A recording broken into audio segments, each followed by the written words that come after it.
thing that I remember, I have fond memories of, is how well we ate.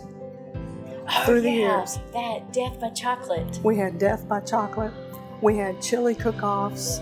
We had salsa cook-offs. I don't remember, I believe his name was George Cagle. He during the salsa cook-off, he brought what he called Agent Orange. Oh. And it was basically habaneros and onions. And you tried? The next day, most people, were really suffering from the peppers. We celebrated Thanksgiving. Oh yeah, the potlucks. Big potlucks. potlucks. Yeah. Big potlucks. And you remember the parties after we would get a release out and we would have beer and food, pizza, Right. Mostly beer and pizza, right? Those were fun times too. Yeah. There were a lot of rewards for that work.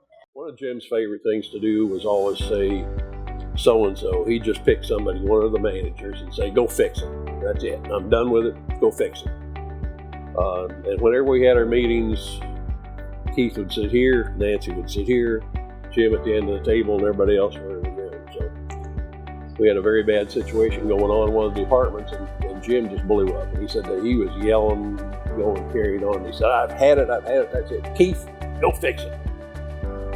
He said, I will on one condition. Jim said, what? He said, if I F it up, I'm fired. So it kind of changed the temperature of the meeting a little bit. Back when they did, they called it iGov, Intergraph Graphics Users Group. So it was always in Front Park Civic Center, and then all the actual customers and users would come to Huntsville for a week. We'd have the whole arena floor, and we just have a lot of different stations set up and customers that go and see all our latest and greatest technology. And if I remember correctly, I think it was strictly Intergraph. I don't think we had you go to some of these other trade shows where they got several other companies. I think it was just strictly Intergraph, and it was all our technology being presented to the customers. And we had such a large customer base at that time that it was a big event every year. I moved down here in 1988. And I only knew about 2 or 3 people down in this area, of which one worked for Intergraph. So when I first got down, he took me around town, but then kind of drove me through the campus. And I can just remember how many buildings there were, counting 21 and 22, and just recognizing the significance of just how large this complex was. My first job was selling commodity chemicals, and Intergraph was one of my top 10 customers. Then I started going into those buildings, and whether it was the computer circuit boards where they were cleaning them off with Freon and trichloroethylene at the time, whether it was wastewater treatment, I started learning that each of those buildings had a purpose. I think in Madison, we started as a town of 4,000 in 1980, we're 14,000 in 1990, and a lot of that is because of the growth of Intergraph during that same time frame. As they grew, the Madison Boulevard portion of Madison grew, and you started having restaurants, and they started building hotels to house the people that were coming here to work for or train at Intergraph. They've always been a strong community partner. One of the things they also had on here from a campus standpoint is they have a gym. And they've always made an impact for our police and fire department because they just open it up to them and say, come as you want to. But this over here at Intergraph is something that both our police and fire departments appreciate and use, and we absolutely use it as a recruiting tool. So to me, the landscape has changed dramatically in this area because when they consolidated everything into one building first, it's a crown jewel of Madison's landscape. When you come down 565 from the airport, this is probably the first big building that you see, and it makes a very positive impression for our community, both in Madison and the overall community. So as you consolidated and put it all into one building, you opened up a lot of opportunity for development to occur in some of these older buildings, and that's occurring right now. People ask why the buildings look the way they do. Ula, I think, came in and said they all look like bunkers. Well, the buildings look the way they do because in the early days, Medlocks had the buildings built to be manufacturing space. And that was in the days where we had the hardware. I did have a pet skunk up in the other building.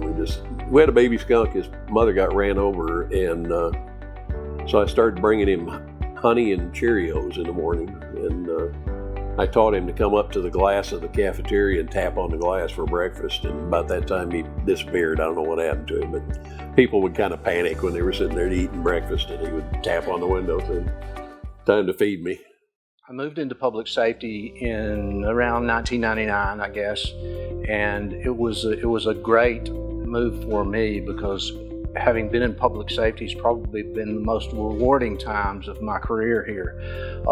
And I even tell the young people who come in now, some of the stories that I share, for those who listen, is that, when you're working here and you're working in the public safety sector, everything you do matters.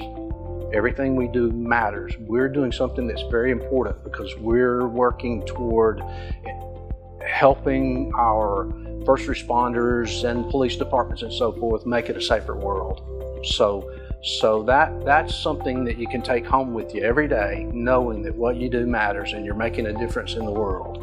It's a 24/7 mission critical system. You can't be down. If a 911 dispatcher's machine crashes in the middle of a heart attack, that can create real problems, obviously. And I've always thought of it in this way, that everything we do to keep the systems running has the potential to save or lose a life, or even hundreds or thousands of lives today in today's world. We started working together on Informer. Right. That's been the main product that I focused on after joining public safety. What's special is that we were able to work together on some really important and pressing projects through the years. We've always had mutual friends, right? That's true. We had mutual friends in the group, so we socialized after work. As far as how we became friends and how we've remained friends, it's also a matter of respect for your work. Oh, trust your work. If it hadn't been for Nancy, I don't believe the company would have survived the early years, because everybody was spending money and Nancy was pulling back on the reins and saying, "We can't afford to do this, we can't afford to do this." In fact, one of the guys and one of the engineers, I can't remember who it was laughing about he had gone to get a manual, wanted her to buy a manual about some software they were using, and they needed really 20 copies, and she bought one and said, "You're going to have to do with one. That'll do the job." Back in 1984, when I first started here, Intergraph didn't have a workout facility, and then Intergraph bought some workout equipment. And they opened a workout facility in a warehouse. And the warehouse is the building right across the tracks over there where Kohler owns that building now. And it was not air conditioned, so you really, really, really had to want to work out to go in there, especially in the summertime. It progressed over to building 19, I think it was. I guess over where they built the hotel, they tore the building now. Well, that was another warehouse, but it had air conditioning. So they moved all the equipment into that particular warehouse, and air conditioning, had a basketball court in there, and had a aerobics area where they could do aerobics and everything as well. Intergraph has been a part of me for so long, and now Hexagon is a part of me. I would like to see Hexagon go forward and grow like I had seen, like I was a part of with Intergraph. So over the next 10 years that I'm here, I would like to help mentor get the younger folks in and mentor them so that legacy passes on. In the early years, to be honest, when I came to work out here, I expected to stay 5 years maximum. But as I said, it really was a lot of fun. Even though we worked a lot of hours, we had keggers out on the shipping dock on Friday afternoon. We'd stand out there with a big keg of beer and stay out there till it got dry. We'd play ball. We did a lot of things. It was just a lot of fun from the employees. We all knew each other. I mean, there were only about 500 of us at the time. So we all knew each other. So that was really the driving force. I thought, I don't want to leave this kind of environment. It's too hard to find. I remember our first semi that we rolled into the parking lot, and everybody came out to the parking lot to see this big tractor trailer rig, all painted up with our colors and our logo on the side and everything. That was a big Friday event, was to get everything ready so that we could load that truck out to get ready to hit the road to go deliver the hardware. Of course, obviously those were the glory days of hardware. Remember the Halloween parties? Oh, yes. Oh, yes. Our group dressed up when we worked in federal systems. I was a manager at the time, and I don't know why they asked me to do this, but we did the Wizard of Oz, and I became the witch, right? Oh. I had the black pointed hat and everything, okay? So our group dressed up. We had balloons that we were carrying around and everything. And someone started inhaling the helium. Oh. And so the Welcome to Munchkin Land started, you know. We won the prize that year. Yeah, because we used to go to the auditorium and they would parade around, That's right. And we would have prizes for the best costume.